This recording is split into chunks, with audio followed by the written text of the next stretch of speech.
എല്ലാവർക്കും നമ്മുടെ പുതിയ വീഡിയോയിലേക്ക് സ്വാഗതം. ഇന്നത്തെ നമ്മുടെ റെസിപ്പി നല്ല അടിപൊളി ടേസ്റ്റി ആയിട്ടുള്ള ഇപ്പോൾ ട്രെൻഡിങ് ആയിക്കൊണ്ടിരിക്കുന്ന ഒരു മിൽക്ക് കേക്കാണ്. ആലിയ ഭട്ട് വൈറലാക്കിയ ഒരു സൂപ്പർ കേക്ക്.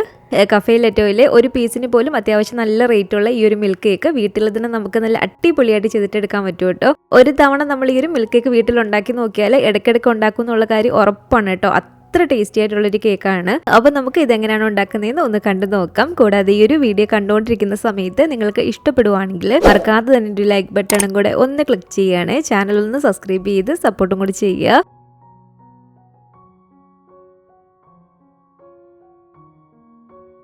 അപ്പോൾ ഈ ഒരു ട്രെൻഡിങ് മിൽക്ക് കേക്ക് റെഡിയാക്കാൻ വേണ്ടിയിട്ട് ആദ്യം തന്നെ നമുക്ക് ഇതിലേക്ക് വേണ്ടത് ഒരു 4 കോഴിമുട്ടയാണ് കേട്ടോ. മുട്ട എടുക്കുമ്പോൾ റൂം ടെമ്പറേച്ചറിലുള്ള മുട്ട വേണം നമ്മൾ ഇതിലേക്ക് എടുക്കാൻ വേണ്ടിയിട്ട്. ഓരോ കോഴിമുട്ടയും ഇതുപോലെ നമുക്കൊരു പാത്രത്തിലേക്ക് ഒന്ന് പൊട്ടിച്ചൂറ്റാം. എന്നിട്ട് നമുക്ക് ഒരു മഞ്ഞക്കരി ഒന്ന് സെപ്പറേറ്റ് ആക്കി എടുക്കണം കേട്ടോ. അപ്പോൾ ഇതുപോലെ ഞാനൊരു മഞ്ഞക്കരി ഒന്ന് സെപ്പറേറ്റ് ആക്കി എടുത്തിട്ടുണ്ട്. അത് നമുക്ക് മറ്റൊരു പാത്രത്തിലേക്ക് ഒന്ന് ഒഴിച്ചു കൊടുക്കാം. ഈ ഒരു മുട്ടയുടെ വെള്ളം മറ്റൊരു പാത്രത്തിലേക്ക് ഞാനൊന്ന് ഒഴിച്ചു കൊടുക്കുകയാണ് കേട്ടോ. നമ്മൾ ഇതുപോലെ ഒരു മുട്ടയുടെ മഞ്ഞക്കരിയും വെള്ളമൊക്കെ ഒഴിച്ചു കൊടുക്കുന്ന ഈ ഒരു പാത്രത്തിൽ ഒട്ടും തന്നെ വെള്ളമേ ഒന്നും കാണരുത് കേട്ടോ. അപ്പോൾ ഇത് കണ്ടില്ല, 4 കോഴിമുട്ടയും ആ ഒരു മഞ്ഞക്കരിയും വെള്ളം ഞാൻ ഇതുപോലെ ഒന്ന് വേർതിരിച്ചെടുത്തിട്ടുണ്ട്. ഇത് നമുക്കൊന്ന് മാറ്റി വെക്കാം. ഇനി മറ്റൊരു പാത്രത്തിലേക്ക് 250 ml ഈ ഒരു കപ്പിൽ കറക്റ്റ് 1 കപ്പ് ഇതുപോലെ നമ്മൾ വടിച്ച് തന്നെ എടുക്കാം കേട്ടോ. ആ 1 കപ്പ് മൈദ നമുക്ക് ഈ ഒരു പാത്രത്തിലേക്ക് ഇട്ട് കൊടുക്കാം. പിന്നെ വേണ്ടത് ഇതിലേക്ക് 1 ടീസ്പൂൺ അളവിൽ, അതും കറക്റ്റ് ഇതുപോലെ വടിച്ചെടുക്കുക. 1 ടീസ്പൂൺ അളവിൽ ബേക്കിംഗ് പൗഡർ ആണ്. ബേക്കിംഗ് സോഡ നമുക്ക് ഈ ഒരു കേക്കിലേക്ക് ആവശ്യമില്ല. 1 ടീസ്പൂൺ അളവിൽ ബേക്കിംഗ് പൗഡർ ഇട്ട് കൊടുത്തിട്ടുണ്ട്. ഒരു നുള്ളു ഉപ്പും കൂടി ചേർത്ത് കൊടുത്തിട്ട് നന്നായിട്ട് നമുക്കിതൊന്ന് അരിച്ചിട്ടെടുക്കാം. അപ്പോൾ ഇതുണ്ടല്ലോ, ഇതുപോലെ നന്നായിട്ട് അരിച്ചെടുത്തതിന് ശേഷം വീണ്ടും നമുക്ക് ഈ ഒരു പൊടിയൊന്ന് മിക്സ് ചെയ്ത് കൊടുക്കാം. ഇനി നമ്മൾ സെപ്പറേറ്റ് ചെയ്ത് മാറ്റി വെച്ചിരിക്കുന്ന മുട്ടയുടെ ഒരു മഞ്ഞക്കരുവില്ലേ, അതിലേക്ക് നമുക്ക് 2 ടേബിൾ സ്പൂൺ അളവിൽ പഞ്ചസാര പൊടിച്ചതാണ് കേട്ടോ. അപ്പോൾ ഇതിലേക്ക് പൊടിച്ച പഞ്ചസാര ഒരു 2 ടേബിൾ സ്പൂൺ ആണ് ഇട്ട് കൊടുത്തിരിക്കുന്നത്. അതും ചേർത്തിട്ട് നമ്മൾ നന്നായിട്ട് ഇതുപോലെ ഒന്ന് മിക്സ് ചെയ്യുക. നന്നായിട്ട് മിക്സ് ചെയ്തതിന് ശേഷം ഇതിലേക്ക് നമുക്ക് ഒരു 1/4 കപ്പ് അളവിൽ സൺഫ്ലവർ ഓയിലാണ് കേട്ടോ ഒഴിച്ചു കൊടുക്കേണ്ടത്.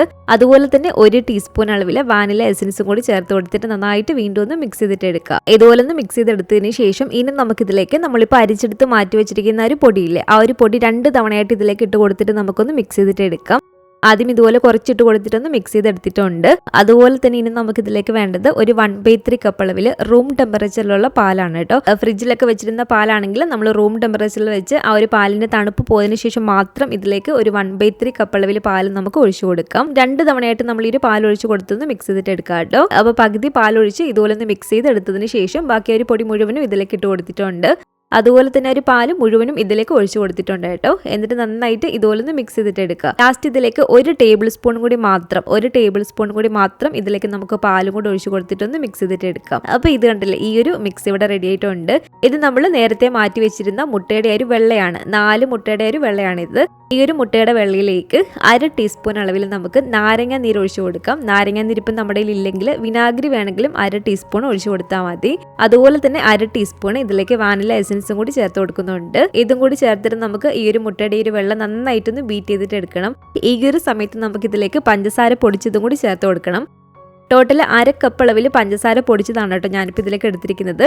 പൊടിച്ചെടുത്ത പഞ്ചസാരയുടെ അളവാണ് 1/2 കപ്പ്. അത് ഇതുപോലെ നമുക്ക് കുറച്ചായിട്ട് ഇട്ട് കൊടുത്തിട്ട് നന്നായിട്ട് ഈ ഒരു മുട്ടയുടെ വെള്ളയും ചേർത്തിട്ടൊന്ന് ബീറ്റ് ചെയ്തിട്ട് എടുക്കാം. അപ്പോൾ ഇതുപോലെ ഒരു പഞ്ചസാര പൊടിച്ചത് ഇതുപോലെ കുറച്ചായിട്ട് ഇട്ട് കൊടുത്തിട്ട് നന്നായിട്ട്, ഇത് കണ്ടില്ലേ, ഈ ഒരു പരുവത്തിന് വേണട്ടോ നമ്മുടെ മുട്ടയുടെ ഒരു വെള്ളം ഒന്ന് ബീറ്റ് ചെയ്തിട്ട് എടുക്കാൻ വേണ്ടിയിട്ട്. മുട്ടയുടെ വെള്ളം ഇതുപോലെ നമ്മൾ ഈ ഒരു പരുവത്തിന് നന്നായിട്ട് ബീറ്റ് ചെയ്തെടുത്താൽ മാത്രമേ നമ്മുടെ ഒരു കേക്ക് അത്രയും സോഫ്റ്റ് ആയും കിട്ടത്തുള്ളൂ. അതുപോലെ തന്നെ ഒരു കേക്കിന് അത്യാവശ്യം ഒരു ഹൈറ്റും കിട്ടത്തുള്ളൂ. അപ്പോൾ ഇതുണ്ടല്ലേ, കറക്റ്റ് ഈ ഒരു പരുവത്തിന് നമ്മൾ മുട്ടയുടെ വെള്ളയും ആ ഒരു പഞ്ചസാരയൊന്ന് ബീറ്റ് ചെയ്തെടുത്തതിന് ശേഷം ഇതിലേക്ക് നമ്മൾ നേരത്തെ മിക്സ് ചെയ്ത് വെച്ചിരുന്ന ഒരു ബാറ്ററില്ലേ, ആ ഒരു ബാറ്റർ കുറച്ചായിട്ട് ഇതിലേക്ക് ഒഴിച്ചു കൊടുത്തിട്ട് വിസ്ക് വെച്ചിട്ട് പതിയൊന്ന് മിക്സ് ചെയ്തിട്ട് എടുക്കാം. അല്ലെങ്കിൽ ഇതുപോലെ മുഴുവനായിട്ട് ഇട്ട് കൊടുത്തിട്ട് ജസ്റ്റ് നമ്മൾ ഈ ഒരു ബീറ്റർ ഉപയോഗിച്ചിട്ട് തന്നെ ഒന്ന് ബീറ്റ് ചെയ്തിട്ട് എടുക്കാം. എല്ലാം കൂടി നന്നായിട്ടൊന്ന് മിക്സ് ആകുന്ന രീതിയിൽ ജസ്റ്റ് നമ്മളൊന്ന് ബീറ്റ് ചെയ്തിട്ട് എടുക്കാവേ ചെയ്യാവുള്ളൂ. ഈ ഒരു ബാറ്റർ ഒഴിച്ച് കൊടുത്തിട്ട് ഒരുപാട് സമയം നമ്മൾ ബീറ്റ് ചെയ്തിട്ട് എടുക്കരുത്. ആ ഒരു മിക്സ് ഈ ഒരു മുട്ടയുടെ വെള്ളയുടെ എല്ലാ ഭാഗത്തും എത്തുന്ന രീതിയിൽ ഇതുപോലെ ഞാൻ ജസ്റ്റ് ഒന്ന് ബീറ്റ് ചെയ്തെടുത്തിട്ടുണ്ട്. നമ്മളൊരു സ്പാച്ചുല വെച്ചിട്ട് പതിയെ ഇതുപോലെ ഒന്ന് ഇളക്കി കൊടുക്കാം കേട്ടോ. അഥവാ എവിടെയെങ്കിലും മിക്സ് ആകാനുണ്ടെങ്കിൽ നമ്മൾ ഇതുപോലെ മിക്സ് ചെയ്ത് കൊടുക്കുമ്പോഴത്തേക്കും അങ്ങ് മിക്സ് ആയിക്കോളും അത്. അപ്പോൾ നമ്മുടെ ഒരു കേക്കിന്റെ ബാറ്റർ ഇവിടെ റെഡി ആയിട്ടുണ്ട്. ഇനി നിങ്ങൾ ഈ ഒരു കേക്ക് ഏത് പാത്രത്തിലാണോ ബേക്ക് ചെയ്യുന്നത് ആ ഒരു പാത്രം എടുക്കുക. റൗണ്ട് പാത്രം എടുക്കുന്നതായിരിക്കും നല്ലത്, കറക്റ്റ് ഒരു ഷേപ്പ് കിട്ടാൻ വേണ്ടിയിട്ട്. ഞാനിപ്പോൾ ഇവിടെ ഒരു ഗ്ലാസ് ടൈപ്പ് പാത്രമാണ് എടുത്തിരിക്കുന്നത്. ഞാൻ ഇതുപോലെ ബേക്ക് ചെയ്യാൻ വേണ്ടിയിട്ട് ഗ്ലാസ് ടൈപ്പ് പാത്രം എടുക്കുമ്പോൾ കുറച്ച് പേരൊക്കെ കമന്റിൽ ചോദിക്കാറുണ്ട് ഇത് പൊട്ടി പോകത്തില്ല എന്ന്. ഇത് നമുക്ക് ഓവനകത്തും അതുപോലെ തന്നെ ഗ്യാസ് അടുപ്പിലൊക്കെ വെച്ച് ബേക്ക് ചെയ്യാൻ പറ്റുന്ന ആ ഒരു ടൈപ്പ് ഗ്ലാസ് ടൈപ്പ് പാത്രമാണ് കേട്ടോ. ഈ ഒരു ടൈപ്പ് നമുക്ക് വാങ്ങിക്കാൻ കിട്ടും. അല്ലാതെ നമ്മുടെ നോർമൽ ഗ്ലാസ് ടൈപ്പ് പാത്രം നമ്മൾ ബേക്ക് ചെയ്യാൻ വേണ്ടിയിട്ട് വെച്ചാൽ അത് പൊട്ടിപ്പോവും തീർച്ചയായിട്ടും. ഈ ഒരു പാത്രത്തിൽ ഞാനൊരു ബട്ടർ പേപ്പർ ഇട്ട് കൊടുത്തിട്ടുണ്ട്. എന്നിരുന്നാലും കുറച്ച് ഓയിലും കൂടെ നമുക്കിതിൻ്റെ ഒരു സൈഡിലും എല്ലാം ഒന്ന് സ്പ്രെഡ് ചെയ്ത് കൊടുക്കാം. അതിനുശേഷം ഈ ഒരു കേക്ക് ബാറ്റർ ഇതിലേക്ക് ഫുള്ളായിട്ട് ഞാൻ ഒഴിച്ചു കൊടുത്തിട്ടുണ്ട്. ഇതുപോലെ നമ്മൾ ഏത് പാത്രത്തിലാണെങ്കിലും ബാറ്റർ ഒഴിച്ച് കൊടുക്കുമ്പോൾ ആ ഒരു പാത്രത്തിൻ്റെ ഒരു മുക്കാൽ ഭാഗത്തുള്ളൊക്കെ നിൽക്കാവുള്ളൂ കേട്ടോ ഒരു കേക്കിൻ്റെ ബാറ്റർ. ഫുള്ളായിട്ട് ഒരു ബാറ്റർ ഒഴിച്ച് കൊടുത്തതിന് ശേഷം ഇതുപോലെ ജസ്റ്റ് നമ്മളൊന്ന് കൊട്ടി കൊടുക്കുക. ഞാനിപ്പോൾ ഇത് ഓവനിൽ വെച്ചിട്ടല്ല കേട്ടോ ബേക്ക് ചെയ്യുന്നത്. നിങ്ങൾക്ക് ഇത് ഓവനിൽ വെച്ചിട്ട് വേണമെങ്കിലും ബേക്ക് ചെയ്യാം. ഞാനിപ്പോൾ ഇതുപോലെ ഗ്യാസ് അടുപ്പിൽ നല്ല അടികട്ടിയുള്ളൊരു അലുമിനിയത്തിൻ്റെയോ അല്ലെങ്കിൽ ഇതുപോലെ നല്ല അടികട്ടിയുള്ളൊരു നോൺ സ്റ്റിക്കിൻ്റെയോ പാത്രം എടുക്കുക. ഈ ഒരു പാത്രത്തിൽ ഇതുള്ളൊരു സ്റ്റാൻഡും ഇറക്കി വെച്ച് കൊടുത്തിട്ടുണ്ട്. ഇനി നമുക്ക് മൂടി വെച്ച് അടച്ചു വെച്ച് കൊടുത്ത് ഒരു 5 മിനിറ്റ് മീഡിയം ഫ്ലെയിമിലിട്ട് കൊടുത്ത് ഈ ഒരു പാത്രം ഒന്ന് പ്രീ ഹീറ്റ് ചെയ്യണം. അങ്ങനെ പ്രീ ഹീറ്റ് ചെയ്ത് എടുത്തതിന് ശേഷം മാത്രം നമ്മൾ ഈ ഒരു പാത്രം ഇതിൻ്റെ ഉള്ളിലേക്ക് ഇറക്കി വെച്ച് കൊടുത്തിട്ടുണ്ട്. ഇനി ഇതൊരു മൂടി വെച്ച് അടച്ചു വെച്ച് കൊടുക്കുക. മൂടിയിൽ എന്തെങ്കിലും ഇതുപോലെ ഹോൾ ഉള്ളതാണെങ്കിൽ നമ്മളൊരു അലുമിനിയം ഫോയിലോ എന്തെങ്കിലും വെച്ച് ഇത് കവർ ചെയ്ത് കൊടുക്കണം. ആവി ഒട്ടും തന്നെ ഇത് പുറത്തേക്ക് പോകരുത്. അതിനുശേഷം നമ്മൾ ലോ ഫ്ലെയിമിലിട്ട് കൊടുത്തിട്ട് ഈ ഒരു കേക്ക് ബേക്ക് ചെയ്തിട്ട് എടുക്കുക. ഒരു 35-40 മിനിറ്റ് ഒക്കെ ആകുമ്പോഴത്തേക്കും നമുക്ക് സാധാരണ ഒരു കേക്ക് ബേക്കായി വരും. പിന്നെ ഇതൊരു കറക്റ്റ് സമയമാണെന്ന് ഞാൻ പറയില്ല കേട്ടോ.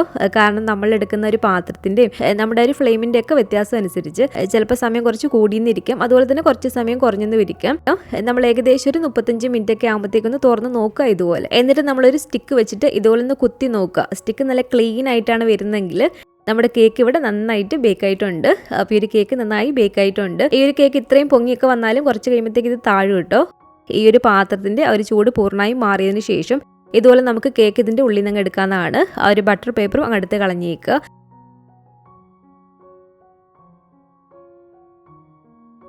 ഇനി ഇതിൻ്റെ മുകൾ ഭാഗമൊക്കെ ഞാൻ ജസ്റ്റ് ഇതുപോലെ ഒന്ന് ലെവൽ ചെയ്ത് കൊടുക്കുകയാണ് കേട്ടോ. അതുപോലെ തന്നെ സൈഡിലൊരു ഗോൾഡൻ കളർ പോലെ വന്നതെല്ലാം ഒന്ന് കട്ട് ചെയ്തൊന്ന് മാറ്റുകയാണ്. അപ്പോൾ ഇത് കണ്ടിട്ട് ഇതുപോലെ നല്ല കട്ട് ചെയ്ത് നീറ്റാക്കി എടുത്തിട്ടുണ്ട്. എന്നിട്ട് ഈ ഒരു പാത്രത്തിലേക്ക് തന്നെയാണ് കേട്ടോ ഞാനിത് ഇറക്കി വെച്ച് കൊടുക്കുന്നത്.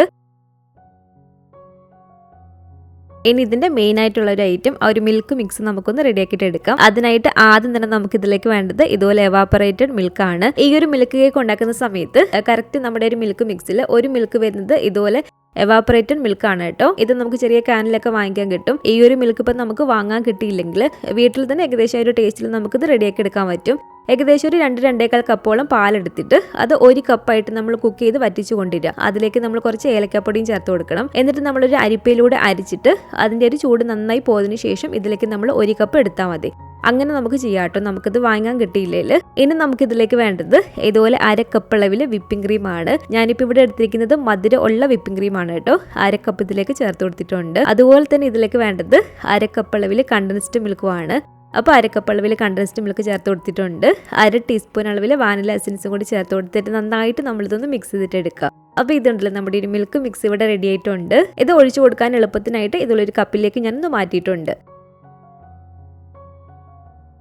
ഇനി ഒരു കേക്കിൽ നമുക്ക് ഇതുപോലെ ചെറിയ ചെറിയ ഹോൾസ് ഇട്ട് കൊടുക്കാം. ഒരു ഫോർക്കോ ഒരു സ്റ്റിക്കോ വെച്ചിട്ട് അവിടെ ഇവിടെയായിട്ട് നന്നായിട്ട് ഹോൾസ് ഇട്ട് കൊടുക്കുക. ഇതുപോലെ ഹോൾസ് ഇട്ട് കൊടുത്തതിന് ശേഷം നമ്മുടെ ഈ ഒരു മിൽക്കിൻ്റെ ഒരു മിക്സ് ഇതിലേക്ക് ഒഴിച്ചു കൊടുക്കുക. ഏകദേശം ഒരു 3/4 ഭാഗത്തോളം തന്നെ നമ്മൾ ഒഴിച്ചു കൊടുക്കണം കേട്ടോ. ഈ ഒരു മിൽക്കിൻ്റെ ഒരു മിക്സിൽ ഈ ഒരു കേക്ക് നല്ല കുതിർന്ന് കിട്ടണം. അപ്പോഴാണ് ഈ ഒരു കേക്ക് കഴിക്കാൻ നല്ല സോഫ്റ്റ് ആയിട്ടും നമ്മൾ വായിലിട്ട് അലിഞ്ഞു പോവാന്നൊക്കെ പറയത്തില്ലേ, അത്രയും സോഫ്റ്റ് ആയിട്ട് നമുക്ക് ഈ ഒരു കേക്ക് കിട്ടും. അതുപോലെ തന്നെ ടേസ്റ്റുമാണ് കേട്ടോ. അപ്പോൾ ഏകദേശം ഒരു 3/4 ഭാഗത്തോളം തന്നെ ഇതുപോലെ നമ്മൾ ഒഴിച്ചു കൊടുത്തതിന് ശേഷം ഒരു 1/2 മണിക്കൂറോളം നമുക്കിത് ഫ്രിഡ്ജിലേക്ക് എടുത്ത് വെച്ച് കൊടുക്കാം. ഇനി ഒരു പാത്രത്തിലേക്ക് നല്ല തണുത്ത വിപ്പിംഗ് ക്രീം 1 കപ്പ് അളവിലാണ് കേട്ടോ ചേർത്ത് കൊടുക്കുന്നത്. ഇതിൻ്റെ മുകളിൽ നിങ്ങൾക്ക് അധികം ക്രീം വേണ്ടെങ്കിൽ ഏകദേശം ഒരു 1/4 കപ്പ് എടുത്താൽ മതിയായിരിക്കും. ഞാനിപ്പോൾ ഇവിടെ 1 കപ്പ് അളവിൽ നല്ല തണുത്ത വിപ്പിംഗ് ക്രീം തന്നെ വേണം കേട്ടോ നമ്മളിതിലേക്ക് ചേർത്ത് കൊടുക്കാൻ വേണ്ടിയിട്ട്. ഈ ഒരു വിപ്പിംഗ് ക്രീം ഞാൻ എടുത്തിരിക്കുന്നത് മധുരമുള്ള വിപ്പിംഗ് ക്രീമാണ്. നിങ്ങൾ എടുക്കുമ്പോൾ മധുരമില്ലാത്ത വിപ്പിംഗ് ക്രീമാണ് എടുക്കുന്നതെങ്കിൽ ഇതിലേക്ക് നമ്മൾ പഞ്ചസാര പൊടിച്ചത് ചേർത്ത് കൊടുത്ത് ആ ഒരു മധുരം കൂടി ചേർത്ത് കൊടുക്കേണ്ടതാണ്. അപ്പോൾ ഈ ഒരു വിപ്പിംഗ് ക്രീം നമുക്ക് നന്നായിട്ടൊന്ന് ബീറ്റ് ചെയ്തിട്ട് എടുക്കാം. നല്ല സ്റ്റിഫാക്കി വേണം കേട്ടോ നമ്മൾ ഈ ഒരു ക്രീം ഒന്ന് ബീറ്റ് ചെയ്തിട്ട് എടുക്കാൻ വേണ്ടിയിട്ട്. അപ്പോൾ ഇത് കണ്ടില്ല, ഇതുപോലെ നല്ല സ്റ്റിഫാക്കി ഈ ഒരു ക്രീം നമ്മളൊന്ന് ബീറ്റ് ചെയ്തെടുത്തിട്ടുണ്ട്. ഇതിപ്പോൾ ഒരു 1/2 മണിക്കൂറോളം കഴിഞ്ഞു നമ്മൾ ഈ ഒരു കേക്ക് ഫ്രിഡ്ജിൽ വെച്ചിട്ട് ഇതിൻ്റെ മുകളിലേക്ക് നമുക്ക് ഒരു വിപ്പിംഗ് ക്രീം ഒന്ന് തേച്ച് കൊടുക്കാം കേട്ടോ. ഞാനിപ്പോൾ ഈ ഒരു പാത്രത്തിന്റെ ലെവലായി നിൽക്കുന്ന രീതിയിൽ ഇതുപോലെ ഫുള്ളായിട്ട് ഒരു ക്രീം ഒന്ന് തേച്ച് കൊടുത്തിട്ടുണ്ട്. ഫുള്ളായിട്ട് നമ്മൾ ഇതുപോലെ ക്രീം തേച്ച് കൊടുത്തതിന് ശേഷം നമ്മളൊരു സ്പാച്ചിലോ അല്ലെങ്കിൽ ഒരു കത്തിയോ വെച്ചിട്ടൊന്ന് ലെവലാക്കി കൊടുക്കുക. അതിനുശേഷം ഈ ഒരു കേക്ക് നന്നായിട്ട് നമുക്ക് ഫ്രിഡ്ജിൽ വെച്ചിട്ടൊന്ന് സെറ്റ് ചെയ്തിട്ട് എടുക്കണം. ഏകദേശം ഒരു 4-5 മണിക്കൂറോളം നമ്മളിത് ഫ്രിഡ്ജിലേക്ക് എടുത്ത് വെച്ച് കൊടുക്കുക. നന്നായിട്ട് തണുത്ത് ആ ഒരു വിപ്പിംഗ് ക്രീം ഒക്കെ നല്ല സെറ്റ് ആയിട്ട് വരുമ്പോഴത്തേക്കും നമ്മൾ ഫ്രിഡ്ജിൽ നിന്ന് എടുത്താൽ മതി. അപ്പോൾ ഫ്രിഡ്ജിൽ വെച്ച് നന്നായി സെറ്റ് ചെയ്തെടുത്തതിന് ശേഷം ഇതിന്റെ മുകൾ ഭാഗം നമുക്കൊന്ന് ഡെക്കറേറ്റ് ചെയ്തിട്ട് എടുക്കാം. ആ ഒരു കഫേ ലറ്റോയിൽ അവർ ചെയ്യുന്ന ഒരു സെയിം രീതിയിൽ തന്നെയാണ് നമ്മൾ ഇതിന്റെ മുകളിലേക്ക് ഡെക്കറേറ്റ് ചെയ്ത് കൊടുക്കുന്നത്. അത് വളരെ സിമ്പിൾ ആണ്. ഇതുപോലെ നമുക്ക് കുറച്ച് സ്ട്രോബെറിയും അതുപോലെ തന്നെ ബ്ലൂബെറി എടുത്തിട്ടുണ്ട് കേട്ടോ. ഇപ്പം നമുക്ക് ബ്ലൂബെറി ഒന്നും കിട്ടാനില്ലെങ്കിൽ കറുത്ത മുന്തിരി കട്ട് ചെയ്തിട്ടൊക്കെ വേണമെങ്കിൽ നമുക്കിത് വെച്ച് കൊടുക്കാം. ഇതുപോലെ സ്ട്രോബെറി രണ്ടായിട്ട് കട്ട് ചെയ്തിട്ടാണ് കേട്ടോ നമ്മൾ ഇതിലേക്ക് വെച്ച് കൊടുക്കുന്നത്. അപ്പോൾ സ്ട്രോബെറി ഒന്ന് കട്ട് ചെയ്തെടുത്തിട്ടുണ്ട്. നമ്മൾ ഈ ഒരു കേക്ക് ഓരോ പീസാക്കി കട്ട് ചെയ്തിട്ടാണ് സെർവ് ചെയ്യുന്നത്. അപ്പോൾ നിങ്ങൾക്ക് ഇത് ഫുള്ളായിട്ട് കട്ട് ചെയ്തിട്ട് വേണമെങ്കിൽ എടുക്കാം. ഞാനിപ്പോൾ ഇത് കട്ട് ചെയ്യാനുള്ള ഒരു എളുപ്പത്തിന് ഇതുപോലെ ഒന്ന് വരഞ്ഞു കൊടുത്തിട്ടുണ്ട് കേട്ടോ. എന്നിട്ട് ഓരോ പീസ് കേക്കിലും ഇതിൻ്റെ അറ്റത്ത് നമുക്ക് ഇതുപോലെ സ്ട്രോബെറി വെച്ച് കൊടുക്കാം. ഓരോ കേക്ക് പീസിൻ്റെയും ഏകദേശം സെൻറ്റർ ഭാഗത്തായിട്ട് ഇതുപോലെ നമുക്ക് ബ്ലൂബെറിയും വെച്ച് കൊടുക്കാം. അപ്പോൾ ഇത് കണ്ടില്ല, ഇത്തരമുള്ള ഡെക്കറേഷനും വളരെ സിമ്പിളാണ്. ഇത് ഞാൻ നിങ്ങളൊന്ന് കട്ട് ചെയ്തും കൊണ്ടൊന്ന് കാണിച്ചു തരാം കേട്ടോ. നന്നായിട്ട് സെറ്റ് ആയതിനു ശേഷം മാത്രം നമ്മൾ കട്ട് ചെയ്ത് നോക്കുക.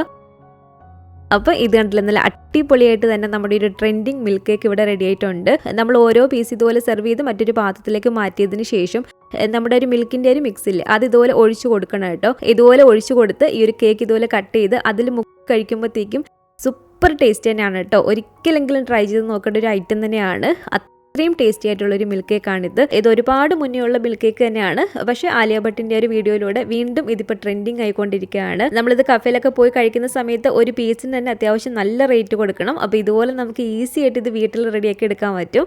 അപ്പോൾ ഇതുപോലെ നിങ്ങൾ ഉണ്ടാക്കി നോക്കുകയാണെങ്കിൽ തീർച്ചയായിട്ടും നിങ്ങളുടെ അഭിപ്രായങ്ങളൊക്കെ മറക്കാതെ തന്നെ നമ്മുടെ കമൻറ്റ് ബോക്സിലൊന്ന് വന്നറിയിക്കുക കേട്ടോ. അതുപോലെ തന്നെ ഈ ഒരു വീഡിയോ ഇഷ്ടപ്പെട്ടെങ്കിൽ മറക്കാതെ തന്നെ ഒരു ലൈക്ക് ബട്ടണും കൂടെ ഒന്ന് ക്ലിക്ക് ചെയ്യണേ. നിങ്ങളുടെ ഫാമിലിയും ഫ്രണ്ട്സും ഒക്കെ ആയിട്ട് നമ്മുടെ ഈ ഒരു വീഡിയോ ഒന്ന് ഷെയർ ചെയ്ത് കൊടുക്കുക. പുതിയതായിട്ട് ഈ ഒരു ചാനൽ ആരെങ്കിലും കാണുന്നുണ്ടെങ്കിലും ഇതുവരെയായിട്ടും ഈ ഒരു ചാനൽ സബ്സ്ക്രൈബ് ചെയ്തിട്ടില്ലെങ്കിലും താഴെ കാണുന്ന ആ ഒരു റെഡ് സബ്സ്ക്രൈബ് ബട്ടണും കൂടി ഒന്ന് പ്രസ് ചെയ്ത് സപ്പോർട്ട് ചെയ്യണേ.